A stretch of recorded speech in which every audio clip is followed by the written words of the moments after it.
Congratulations, you made it to the Exfil. You can sit back, relax, unpack your bags, and we hope you enjoy the show.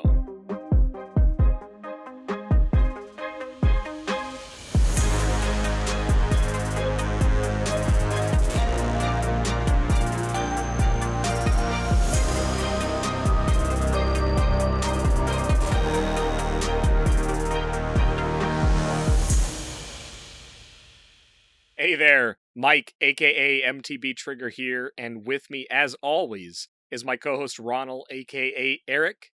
If you are brand new, welcome. This is an Escape from Tarkov podcast where we talk about all things EFT, and our goal is to get better at the game, and we hope you come along with us for that journey. The only announcement for hideout keeping today is to keep your ear open for our first official podcast sponsor later in the show. Truly, though, I just wanted to say thank you for rating the show, sharing it, everything that you guys do, that watch, that listen. It's opening doors, it's trimming a path through the forest for things that we were simply dreaming about a year ago. So thank you, thank you. I just named those things off, but the absolute best way that you can support the show are sharing it with a friend, rating it on any of the podcast platforms or YouTube, a thumbs up, a comment, all of that stuff goes a very, very long way. We also have a Patreon for those of you that are able or willing to support for as little as $1 a month there. I just wanted to specially welcome everybody that's new in Patreon. We had a significant number of $1 signups, which those add up. Those allow us to do things. Those allow us to get towards these sponsorships and just do more. And we're excited to bring more stuff to you because of that. Thank you. And then lastly, it's our social channels and following us and engaging with us there as well. So if you're looking to engage with me specifically, you can always find me on Twitch a couple afternoons a week. You can find me on Twitter, basically anywhere at MTBtrigger. And the best way to contact me directly is Discord. And you can DM me there. You can tag me in anything you want me to see in the XP Media Discord. I check all of those. I try to respond to everything as quickly as I can. That's it for me. Ronald, how are you, man? And let these fine folks know how they can get in touch with you and what's going on in your world, sir. Hey, what's up, everybody? Doing fantastic. First of all, I just want to say thank you to everybody who's been rating the show, and thank you for everyone who's been sharing the show. It definitely is starting to make an impact out there in the gaming podcast space. And in a serious note, we just want to say thank you. We're excited for the future of the Exfil. We're excited for the future of XP Media. We've got some great stuff planned. And all of that is because you guys are awesome and are sharing the podcast with your friends and with people who enjoy Tarkov and just hanging out, talking about video games, just like we do. The best way to get a hold of me is in Discord. You can tag me in Discord. You could also send me a DM. I'm hanging out in there pretty much every day, and there's a lot of active sections of the Discord, whether it's Tarkov, whether it's PUBG, whether it's WoW, whether it's asking questions about how your computer is, asking questions about console. We even have mobile players from various games that group up in our Discord. There's active groups every single night, and so the best way to get a hold of me is just hang out and be there, because that's where I am. I'm on Twitter at Ronal Gaming. You can follow me there. And, of course, a couple times a week, I hang out in MTBtrigger's stream while he's streaming Tarkov or PUBG or whatever else he wants to do, and we just enjoy ourselves in the stream. Outside of that, you can email the show with anything more formal at xpmedia2020@gmail.com. But besides that, I think we're ready to get into tonight's show. Thank you for everybody last week. We had some great feedback on the show. It was a fun show to make for us both. We actually had a great time recording the show. And one of the things that we get to do as content creators is we listen to the show back when we're editing it.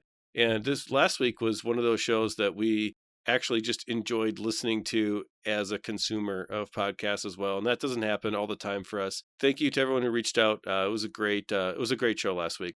Yeah, absolutely, man. I think motivation to play is a very interesting thing, and listening back to it was actually a joy to listen back to it, and we got a bunch of private feedback but also public feedback, on different ways people are handling that.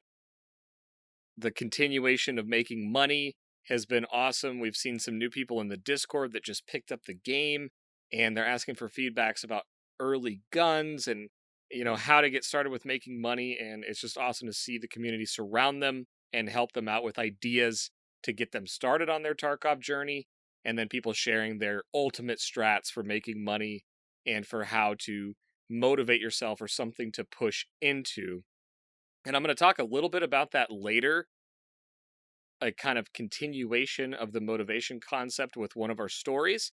But I really wanted to talk about something that we brought up in an episode a few weeks ago in the patch show, and it's the heavy bleed mechanic. And I thought it was a neat idea. At the time, I really didn't think it was something that was necessary for the game, meaning I didn't know how impactful it was going to be. And honestly, I just thought it was going to be an annoyance when I was scavving and got a heavy bleed and couldn't make it out. But I had something happen to me.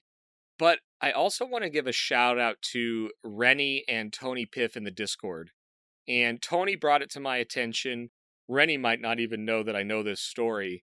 But Tony was telling me about a situation where he was in Discord. He was watching the Discord stream of Reny, who was in a scav match, or a scav raid, and he got in a fight with an enemy on Shoreline.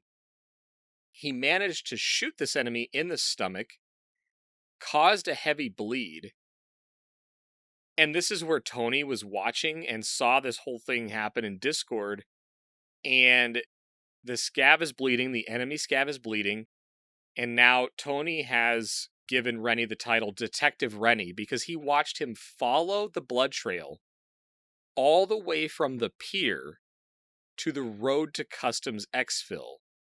And he ended up finding this enemy scav's body right next to the road to customs extract, which basically ended up leaving Reny with a nice little hidden stash at the end of his detective journey as Tony watched on Discord. So really kind of neat. Speaking of your hidden stash, we are super excited to announce our very first sponsor on the Exfil. Tonight's sponsor, Manscaped, is the only way for you to avoid a heavy bleed.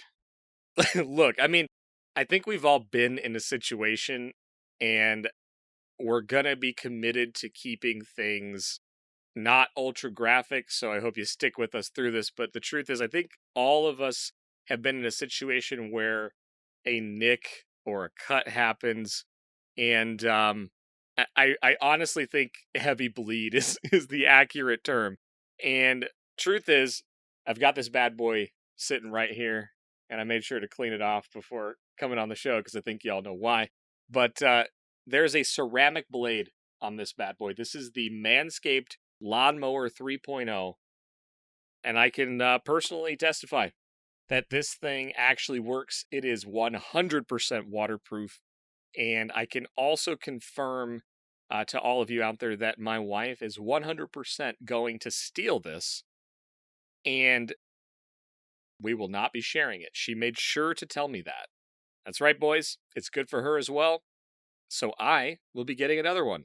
What you need to know is you can get 20% off and free shipping with the code Exfil at manscaped.com. That's 20% off with free shipping at manscaped.com. Make sure to use code EXFIL, Exfil. Stop camping behind the Christmas tree and up your grooming game. Speaking of heavy bleeds, I had my own story with this in-game, actually, which is why everything lined up really well with our first sponsor, that story that Tony was telling me about. But I was actually in Interchange, and it just sort of highlighted for me storytelling, or how systems in Tarkov can impact the way I view the game or think about it after. And I think it's really powerful. But in this Interchange game, I was basically scavving. I was on a scav, and I did my normal run through the back of Idea, crossed over through the warehouse of Goshen, and then I went through the back of Ollie, and I was heading out towards the Emercom Exfil, and as I was leaving, I went down the left side of the roads, and I saw basically a massive blood splatter on the guardrail for the road, and then I looked down, and there's a blood puddle there. And this was the first time that I had encountered a heavy bleed in game. And this is like a week, I don't even know how far out from the patch we are. Are we 2 or 3 weeks now? And it's the first time I noticed a pile of blood, a puddle of blood in the game. And it caught me. I was like, oh, wow, something happened here. So then as I'm moving towards that hidden stash in between that guardrail and the Exfil, I keep seeing these little spots of blood, and I basically followed it up to the hidden stash, Jaeger stash. So that's open, and there's blood next to it. And then it went down and through the bushes, and then there was a trail of blood into the Exfil and no body. So unlike Reny, who actually found the dead body, I was basically following this story of somebody who got shot as they were leaving, or they got shot before that, and that's just when I noticed it. And they were running towards the Exfil, they looted the stash, and they left. And I don't know what ammo it was, I don't know when it happened, but that little change, that little addition that Battlestate put in the game gave me this amazing story in my mind of what happened, or just that little bit of info that it didn't impact me negatively at all. It just gave me some information, and it just had this cool exit, and I'll always remember it as the first time I encountered a heavy bleed. So this little system that I thought was just going to be annoying has actually turned into like a story mechanic. And so I'm actually curious if other people have had really cool heavy bleed stories. Like, I'm pretty sure all of us have got a heavy bleed where we died or didn't want to die and it happened. But I want to hear the other side of that. So if you've had one, definitely let me know. Yeah, absolutely. One of the greatest things about Discord is that we can share stories about what goes on inside of Tarkov, right? The good, bad, and, the wins. And so in this particular case, let's talk about some heavy bleed stories, because I know that I had my very first experience with the heavy bleed actually causing me to say, hey, wait a minute, something happened here. And it was a trail. It was something totally different than what I'm used to seeing in Tarkov. I can say that it caused me to actually follow, and it changed my gameplay path, which I thought was really interesting because I was curious as to what this was going to lead to. And I didn't know that it was going to be a couple of dead bodies or what was going to happen, at the end of it, but definitely something happened, and it made me curious enough to change what my goal was in the map. And so that's why I think the heavy bleed mechanic has all kinds of interesting possibilities for affecting your gameplay. So if that's happened to you, what kind of crazy things has the heavy bleed done to you? Like, have you gotten heavy bleeds and just, dropped dead short of the Exfil or something like that, which could totally happen in this scenario? Or have you won a PvP encounter because of this mechanic that, the other person wasn't ready to mitigate or counter? And so we want to hear all those stories. Share those stories in Discord. It's really great. Who knows? Maybe we'll use one on the show. We had some great raids this week, Trigger. We actually had a pretty good string on Shoreline. We got really crazy on the night raids, and we want to talk about a couple of those raids and just kind of break down the setting and kind of why we were doing them, and then a couple of things that happened. And we want to start off where I got shot by a suppressed Mosin, and things went crazy from there. Yeah, and I do want to hit on this really quick because we're going to jump into some of these Shoreline stories. And one of the biggest requests, or the most often requested things for the show, is to hear more about interesting raid encounters. And, people like to put themselves in the situation, think about how they'd get out of it, etc. So we're on Shoreline, and our goal going into the map was to finish up some scav kills. That was the primary. Secondary to that, and the scav kills were for Ronal, and secondary to that was me getting the remaining 3 M1A Reaper kills for my task. I had already got 2 out of the 5. I said, hey, I'm going to bring a Reaper in. I got to get 3 kills. So we spawn in. The goal is for me to spot scavs so that Ronal can take him down and then also protect us from PMCs and kind of establish a perimeter. So we spawned down at Road to Customs. We cleared our way through the radio tower. Basically went up. I was scoping out over all of the cliffs. And if you're new to the Shoreline map, we basically started on the southeast corner and we cleared roughly on a 45-degree angle northwest, which took us through the radio tower, and we were heading towards the power station in the middle of the map so that we could go after a very common spawn, which is the sniper scav on top of the power station. So as we finished the radio tower, Ronald looted that. I took some long distance shots at some little white hot signatures on my thermal register. And then we moved our way to the power station. Basically, we set up there. I basically said, hey, I will make sure that no one flanks us. I'll look up towards the health resort to the north. I'll keep watching the east where we came from to make sure no one comes behind us. And then I'll be looking down south to see if anybody comes through the pier. And it was at this point that Ronald, Eric makes a call and he's like, hey man, there's PMCs. So like at this point, I guess explain maybe where you were, because if you are familiar with Power Station, on the east side of it, there's 2 power lines that run into the east side of it. And I was on the east side of that up on the hill, so a little bit removed from the building. So where were you at that point? So I was underneath the superstructure that supports the power lines, right? The big metal superstructure, looking down into the yard of Power Station. And the scav AI has changed so much that I thought that what turned out to be a scav was a PMC because it was running across on the other side of the power station. And so what I ended up doing is looking at the yard and clearing out 2 scavs and the sniper scav. And the third scav that I had to kill in that scenario, I had to find an angle and just wait for him to run around the building.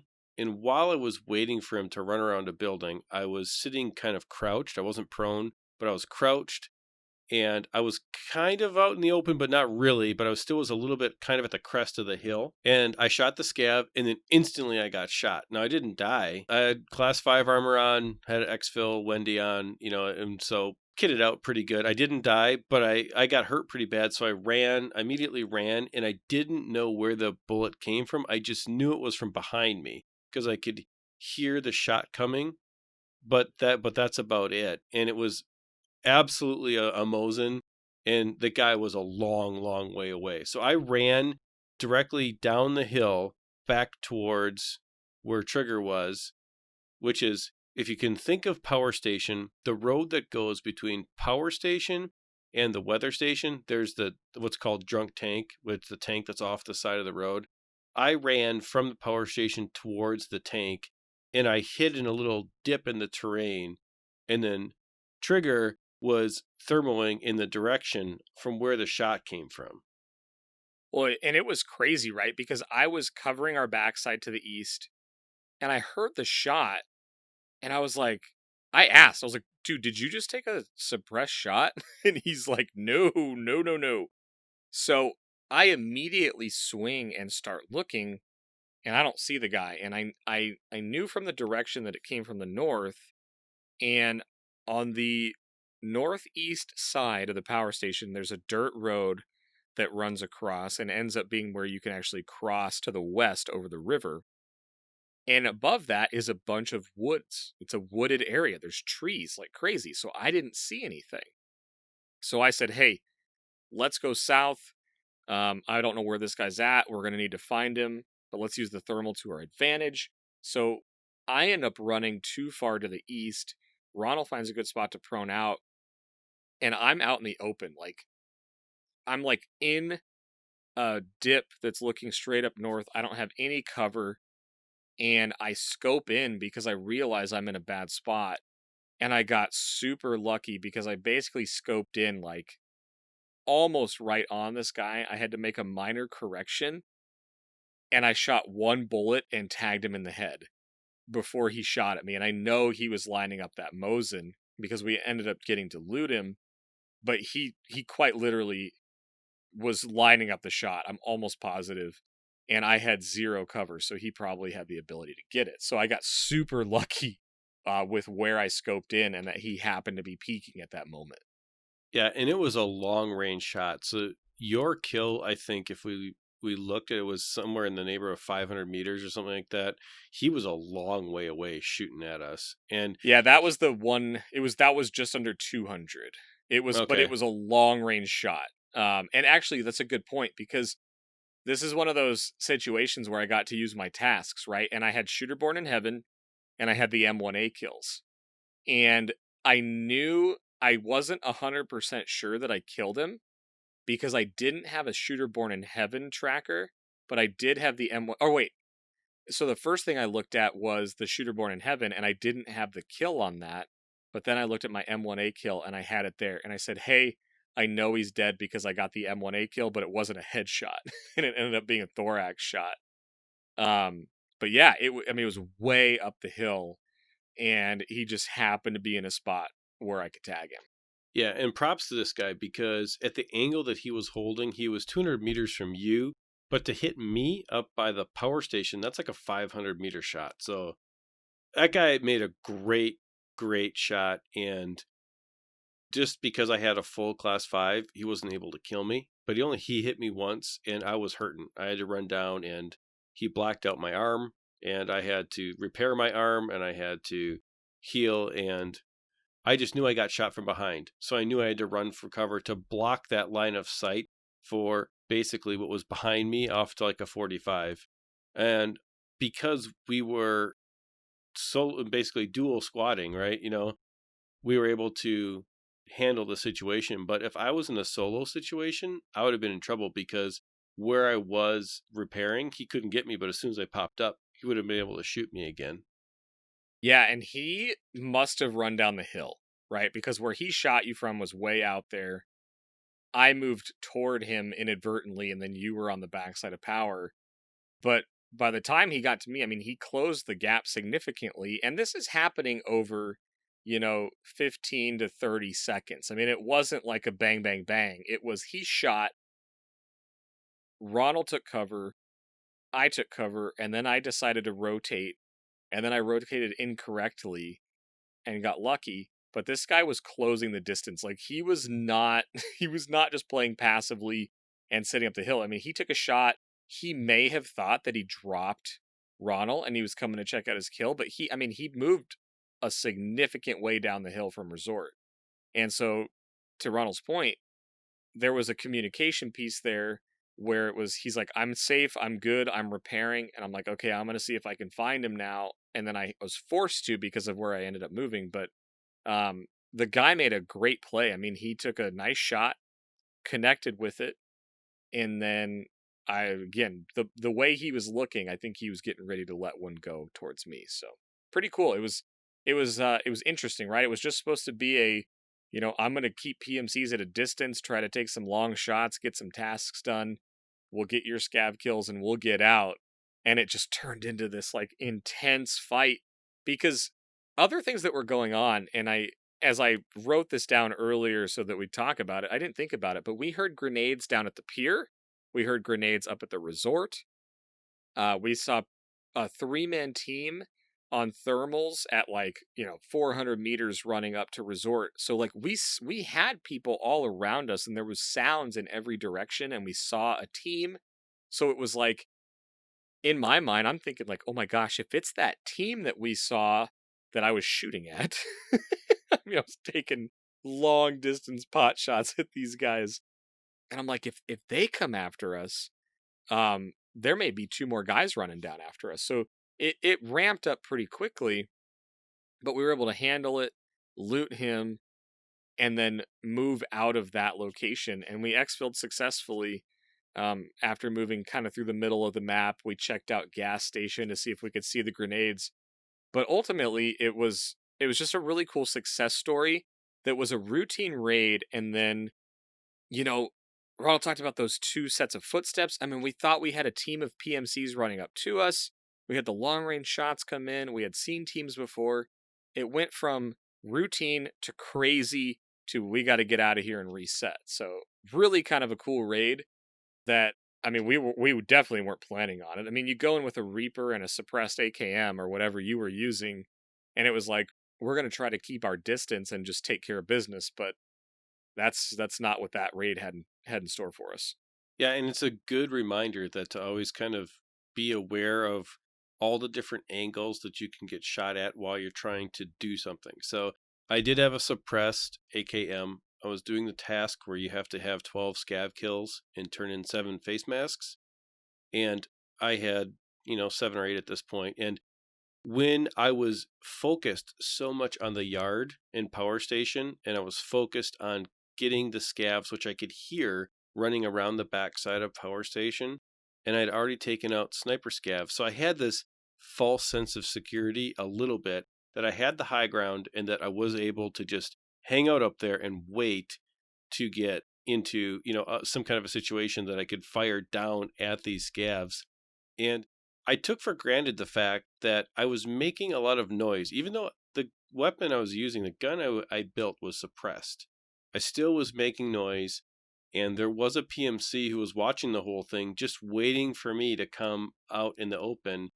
And I just took for granted that someone could shoot down at me from where that I was. And it was a good reminder to me, because when you get focused on doing a certain one objective, you can get tunnel vision. I can get tunnel vision when I'm focused on doing that one thing and thinking that my threat was really only in the power station, and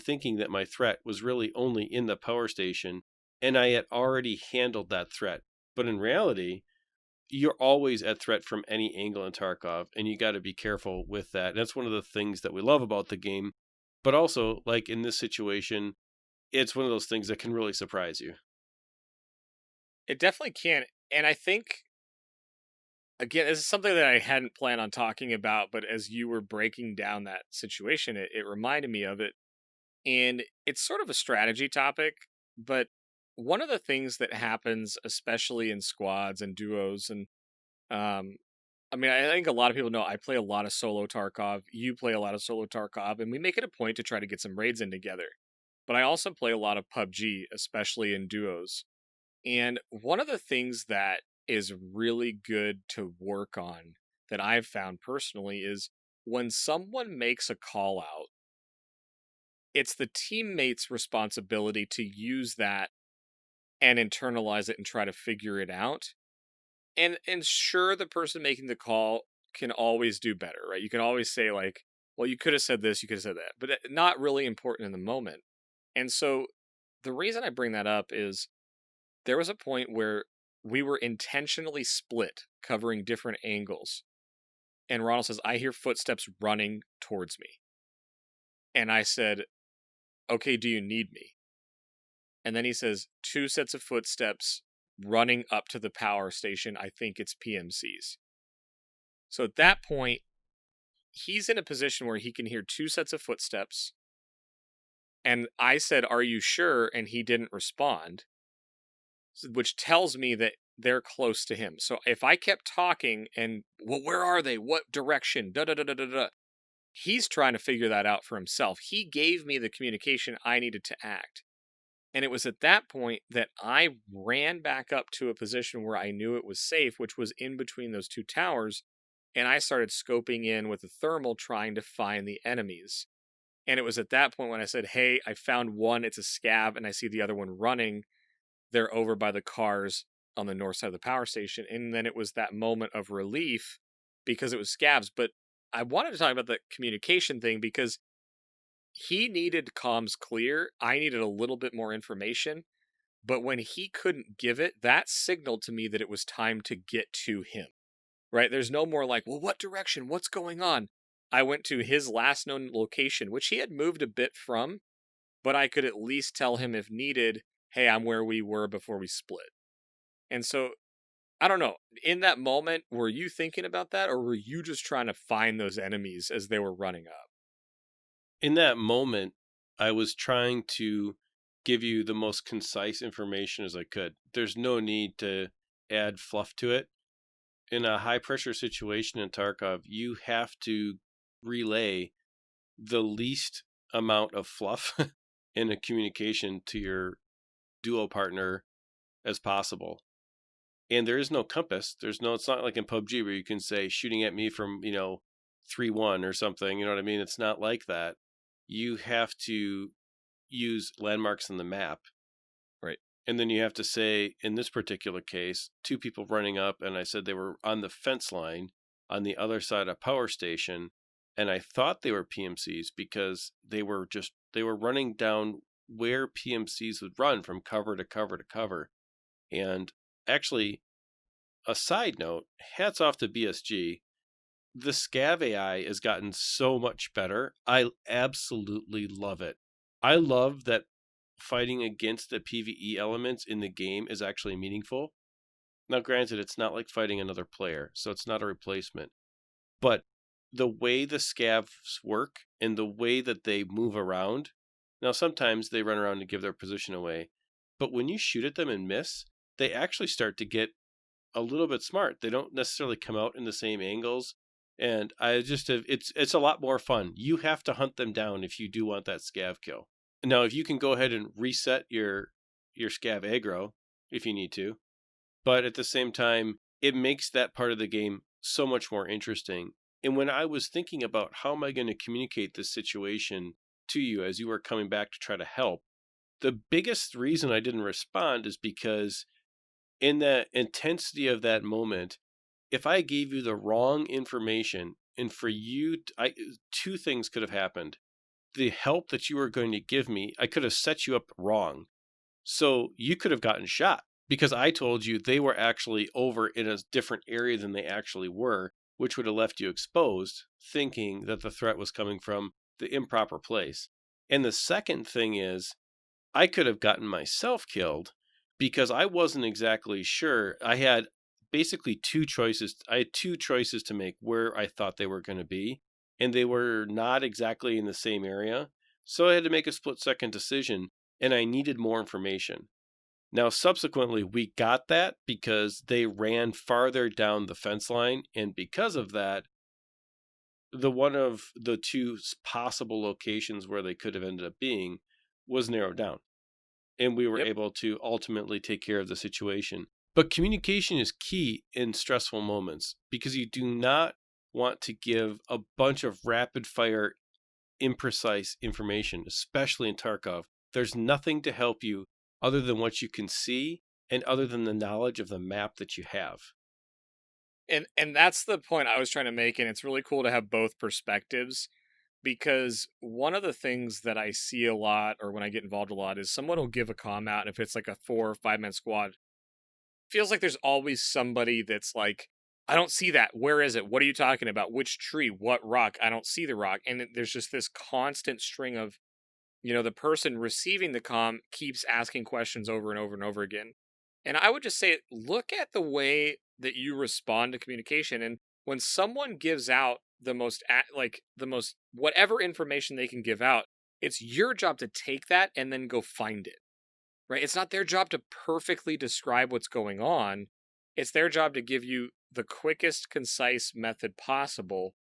And I learned, I think it's the 3Ds, which is, it may be a military thing. I learned it from a guy who was in the military and I've played some squads with, and it's distance, direction, and description. So you give a rough distance if you can, rough direction if you can, and a rough description.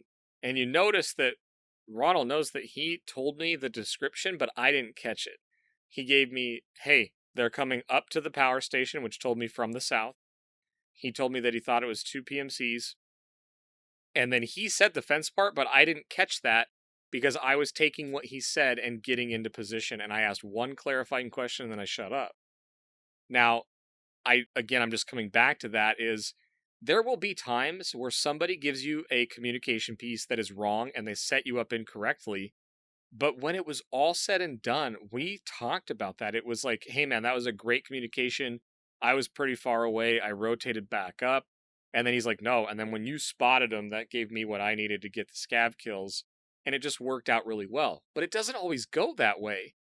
And a lot of times that's what I find myself analyzing if our squad dies. Like, okay, what did I do wrong? Did I say something? Did I misleading? Like, I mean, I don't know. I'd have to raise my hand and say, like, I've said, he's on the tree, and we're on woods. Like, duh, he's on the tree. Right? So I work on that stuff all the time. So anyway, that was actually a really cool scenario for just how comms can be used effectively, and they don't have to be perfect, and I don't expect them to be perfect, but I expect myself to react to them to help my teammate. And another major piece that made us successful in this scenario and in the other subsequent raids that we did that night was we decided before the raid started who was going to take the lead and where we were going. It's just super important because you cannot have two different objectives and be like, oh, dude, let's go over here. Oh, no, dude, let's go over here. Because you're going to get split up, or you're going to get in a situation where someone is not really wanting to do whatever the other partner wants to do. But we had agreed as we were zoning in, like, okay, man, you take the lead this time. You be the one who tells me where to go. I was like, or I'll take the lead. I want to get this task done, or I want to go in this area, and this is the general path that I want to get through, and then we'll exfil here, depending on where we start. And we had gotten all of that clarified before we even zoned in. So there was no question on where we were trying to get to. So it wasn't, oh, get shot and then randomly have to move to a different area and have no plan. It was, no, get shot, deal with the situation, decide if we were going to change our plan, and then get through it. And because of that, that really helped because Trigger knew where I was because he knew what I was trying to do. It didn't matter that I wasn't exactly where he thought, where he knew that I would be, but he knew the general area because we had a plan. We were sticking to the plan. We had the route mapped out before we started. And that really helped make that raid successful in dealing with that situation as it developed. Now, I will be honest, the last raid of the night did not go so well. And we really want to break it down because as we talk about things on the show, as you all know, we talk about the things that we do well, and then we talk about things that we don't do well. And I made a mistake in this raid that was something that I want to break down and talk about because I think it's important to learn from the things that you do wrong, especially when you're trying to learn how to play in a group in Tarkov in duos. And because of that, we need to set this up. We need to do kind of how we got to where we got. So Trigger, why don't you take us through how this raid started and what our kind of objective was and how it changed because of where we spawned. And we'll kind of get into the setup of how chaos kind of ensued. Yeah, and I think the setup's important because we were on our 4th Shoreline raid of the night. The first 3 went exceptionally well. Bunch of kills, some player kills, scav kills, good loot. We're on raid 4. I still had my thermal. We had all of our gear. We had pulled stuff out. We had gotten tasks done. And we got not God spawn on the east side, but the spawn near the cabin on the hill, which is a very good PMC spawn, PMC killing spawn, because you have them on either side, and there's a quick route up to the resort. And at this point, we had completed Ronal's scav killing task, and then I was saying, hey man, I need 2 more Reaper kills. And because of the spawn, I said, hey, let's go. Let's head up towards resort. So that was kind of how it all started. We saw where we spawned in, and I said, hey man, we got to spawn. I want to get some kills. Let's go. And so that's how it kind of kicked off, and that's what had happened beforehand leading into this little part.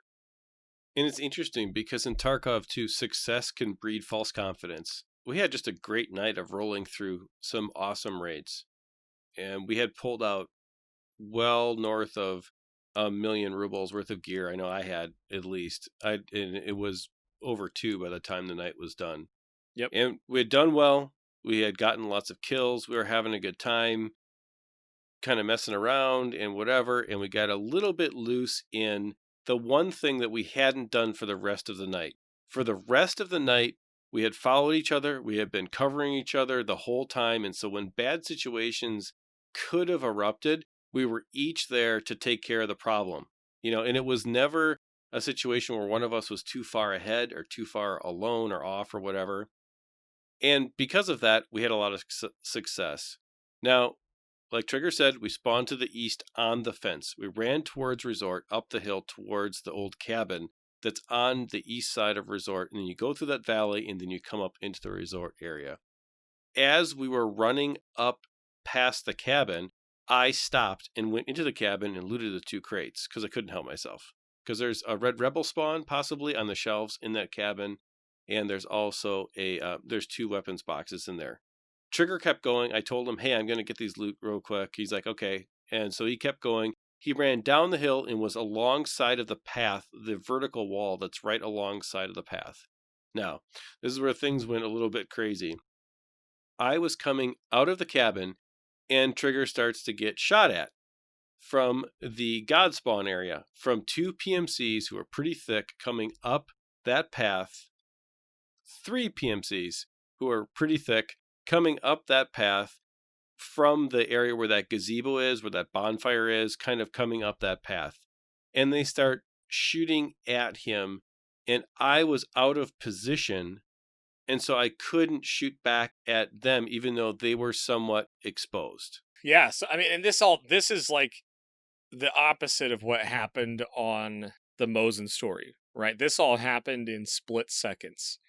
So, right, we said, hey, we're going to run up to the resort. We're going to try to kill some PMCs. And I'll say this right up front. I don't know that it would have changed any if you were with me. It may have changed if you decided to post up on the hill, which I don't know if that would have been the decision. I mean, it was either loot or keep running. I don't know that it would have been, hey, I'm going to stop here and shoot. I don't think that would have been the call. So I don't know that this changes anything. So I don't think it was that big of a mistake, but I made some mistakes in this as well. So I went down the hill and I was hugging the cliffside towards the resort, and I had my thermal, and I heard one set of footsteps, and this is how I know it was 3.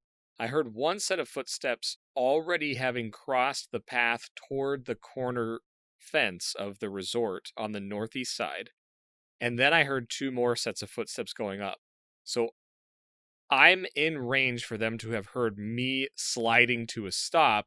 So I scope in, and these 2 guys come out white hot, and they're like 20 meters away. It's close. I'm downhill. They have the uphill advantage. And I start just blaring shots in there, and I don't know if I missed high, left, right. I did some damage on the report, but I just didn't connect with my shots. So I go down. I know one of them's hurt. And I give the call. I'm like, hey, I just went down. And he's like, and Ronald's like, yep, I'm out. And he starts scoping in, and he spots one of them. And they're kind of like, one of them's going back towards the sniper scav. One of them's moving left up into resort. And I'm like, they have to be looting me because I had a big bag on. Right. And so Ronald gets into this fight, and he's shooting at him. And as he's scoped in shooting at this other guy, the guy that looted me is running up the hill. And Ronald tags this guy up, but somehow he gets to cover as well. So now he's faced with this decision of, okay, my teammate's loot has just got looted. I've tagged 2 of them up, but now it's a 1v3 and none of them are shown. And they just got a thermal scope, right? So I'm like, dude, you can fight him if you want. You probably have to flank or get out of there. And at this point, like, it's whatever, right? I made a bad decision. I was sprinting up somewhere I shouldn't have been. The guy took great shots, took me out. I didn't hit my shots. End of story. And Ronald told me what he was doing. I knew that my partner was stopping to loot, and I kept going anyway. And so, to your point, man, it was like, I should have probably been like, okay, well, if you're going to loot, I should hang back. Right, but it was that confidence of like, we haven't died. I don't think I'm gonna die. I've got a thermal. We're at one of the best spawns. I think I'm good. And I got clapped. So that's where I basically exit the raid and watch through the Discord stream as Ronald finished it out. Yeah, so you're dead at the bottom of the hill. I see the guy who killed you coming to loot towards you, and I start lighting him up. He turns around and runs back up the hill, and I'm shooting at him, and then I get shot at from the side from his buddy, right? And so he disappears into a bush. I can't see him. I light the bush up basically till my clip is empty. And I'm like, okay, we don't know. I could see through the scope. I could see the splash, so I know I hit him for sure, at least twice. So I'm like, okay, what do we do here, right? And I know that there's another guy. We know that he picked up your thermals. We know he has a thermal. And we know there's two other ones. So the only way to possibly engage in this fight and have any kind of chance is to go on a 9-mile flank. And that's exactly what I did. I ran back towards the south fence passage, and then I ran around. I followed the back wall of Shoreline, which is the north wall of Shoreline, almost all the way to Rock Passage. And I started looking up the hill for those guys because I knew that they were going to have to move. And I figured the odds of finding him are low, but if I do see him, I'll take some shots at him. I had a pretty good gun for that distance. I had a pretty decent scope in the Valde that I could see for that distance, and I felt pretty confident. Now, I knew I was running a risk because that guy had a Reaper, so I knew that he's going to see me before I see him. So it turned really more for me, less of a Tarkov map in where I was really worried about being quiet. This turned into like a PUBG game where it was about moving, staying moving. Because if he starts shooting at me and I'm moving around, he's going to have a hard time hitting me. So we ended up getting to the point where I got up and I got a good position. I kept looking and I ended up seeing him. It took one shot at him and he took like 3 or 4 shots at me and I died. And it was because he for sure had the Reaper. If he didn't have the Reaper, he never would have known where I was. And I was okay with that in the end. Obviously, it was terrible to die, but I made the choice that, you know what? It was partially my fault that Trigger died. I'm going to go after it, even though it was 3-1, very low odds. I'm still going to go after these guys and see what I can do in this situation. And because of that, was I frustrated because I died? Yeah. But I was more frustrated because I think that duos in Tarkov are about sticking together. In 3 out of 4 raids, we stuck together and played so well together that it created this false sense of confidence when basically we were running into probably the most heated PvP situation that we had gotten, and we knew we were going to get into it. And I should just have never stopped to loot it. I could have looted that later. I should have ran down there with you because you were using a thermo in close quarters. I could have just sprayed those guys, and we for sure would have gotten one of them. And reflecting on it, it's just one of those lessons about comms in duos and about how you just can never really leave your partner in Tarkov. And you have to stay kind of in constant communication about what you're trying to do, what your objective is. And it's a real lesson learned. I wanted to talk about it tonight specifically because I think that it's something that you can all take something away from. Basically, if you're going to do duos, the biggest thing you can do is start with a plan and designate one of you to be the person to kind of be in charge and set the direction for the raid. Because when we split up, when Trigger kept going down the hill and I stopped at the house, nobody was in charge. Nobody was in charge. Our plan fell apart when we got the spawn because the spawn changed everything, and then we didn't have a plan because we spawned in an area where, Mike can get his last 2 kills. Oh, wait a minute, I want to get some loot. And so the whole structure that made us successful kind of broke down at that point. And so I think that it's just super important to stick to a plan. If the plan's going to change, you can be running towards something different. But I think that you got to stay focused on what the objective is and agree on that objective. And you can be running towards a different objective, but just while you're running, you have to agree on what the new plan is going to be. It was hard because you heard us say that it was the last raid of the night, and that's just because of the time. And we knew it was the last raid.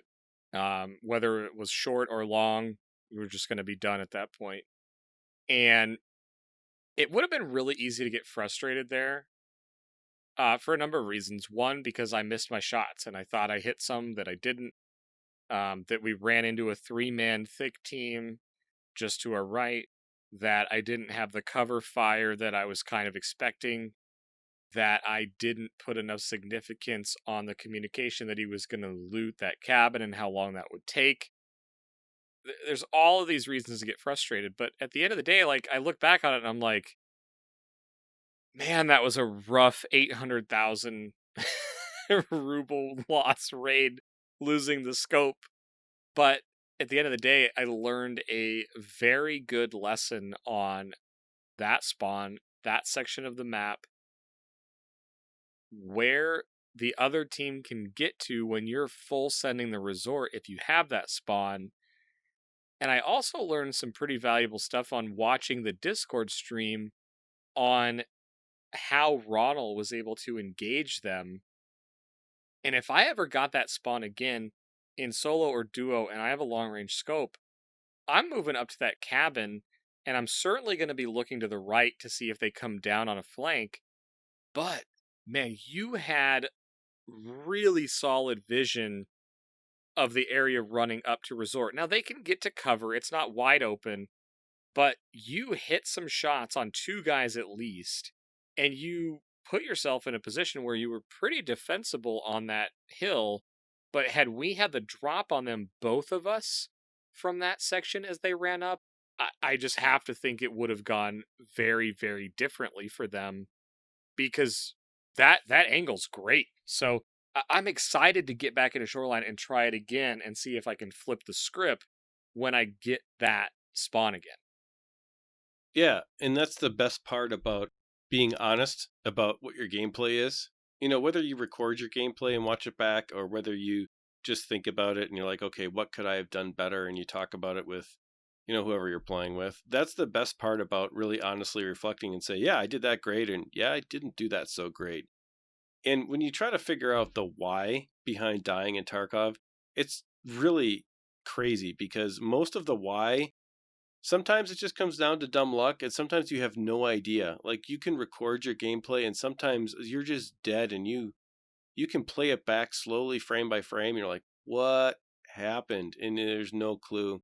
And then sometimes, like in this situation, it was set up. The setup was there, and we made the choice to do what we did. And then I made the choice to go after the people that killed you, knowing I was fully at a disadvantage, but not caring, but still making the choice to try to go after those. And that's a choice. I could have run the other direction and gotten away to the south and engaged in the southern part of the map and probably exfilled just fine, and it would have been great. But I made my choice, and I'm okay and comfortable with that choice. And so, like, dying was not frustrating for me as I reflect upon it now. I'm actually excited to get back in, because I like getting better at Tarkov as I learn from the mistakes that I make. And I also learn from the things that I do well. And so I like building upon the experience of Tarkov. And so I'm excited to get back in and try it again, just like you said. Yeah, no doubt. I feel the same way. I'm excited. And it just makes me enjoy this, because there was a lot of stuff that I had planned to talk about, a tremendous amount of stuff that I didn't plan on talking about, which is why I love sitting down and chatting about stories. And we haven't had story time on the show in quite a while, but we also haven't asked for story time in a while as well. So whether it's in the comments on YouTube or your podcast app or in Discord, I would love to hear some just community impactful stories. And if there was a lesson learned or not, doesn't really matter, but I love listening to these stories. And all of this kicked off, the reason this episode came into existence, again, was because of the Reny story told to me by Tony Piff.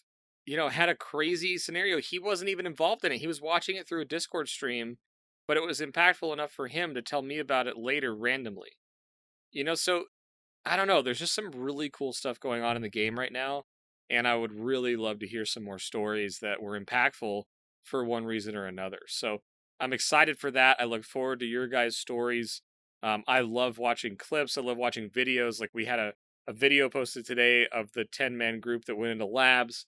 Like I love watching that stuff and hearing about the results. So let's fill the Discord and the comments with those this week, because they're just fun to talk through and hear about. So I hope you will take some time, write it out, go full detail on this one, kind of like we did. I mean, we took 2 stories and talked about them for 40 minutes, which again I love doing. So I'm glad we took the time this week. Yep, and it doesn't matter if you're aggressive or if you're strategic. It doesn't matter if you're a W key or you like to sneak around. It really doesn't matter. Tarkov is just as impactful on both groups of players. So go ahead. I can't wait to read it. I'm looking forward to seeing what you guys have been up to in Tarkov. And let's get some funny stuff. Let's get some serious stuff. Let's get some stuff in there we can all learn from. And let's just have a good time with it. Look forward to seeing it in Discord. If you want us to see it, go ahead. You can tag Trigger and I in Discord, and we for sure will see it, but we'll also be checking in episode feedback for those. Yeah, please do. Tag away. Right? No problem being tagged in anything and everything. Yep, we don't mind. Tag us. Doesn't hurt our feelings at all or annoy us or anything like that. Feel free to tag away. But that's about it for this week. We see the Exfil green bar flashing, and that means that we are moments away from disappearing. But first, we want to say thank you to the community. Our very first sponsor, manscaped.com. Use code Exfil. Go out there, get your 20% discount with your free shipping. All of this is happening because of you. You guys are awesome. You guys have shared the show. You guys have made the show what it is. Our community is great because of you. Our community is not great just because of Trigger and I. It's great because all of you participate. Everybody shares, everybody plays together, and we have a healthy community of people that just enjoy playing games together. So thank you to all of you. You guys are awesome. And as a reminder, the full talk show version of the show is available on YouTube for those of you that listen to the audio-only version. That would be youtube.com/XPMedianow. Check out Trigger and I talking about it every week. And you get the same experience that you get on the audio side, but you get to see us talk about it. Also, check out the audio version anywhere that audio podcasts are downloaded. That's Podbean, that's Stitcher, that's Spotify, that's Pandora, that's Deezer, that's all kinds of different places. Anywhere that you can get your favorite audio podcasts, Apple, anywhere, we are there. If you have a moment, also please leave us a comment, a 5-star review, whatever it is on your preferred podcast listening platform. It does help the show get spread around to even more people, which just makes the community even more awesome. But that's about it for this week. I look forward to reading your stories. Good luck in your raids out there. I hope everybody is successful this week, and we'll catch you next week. See you guys. Thank you.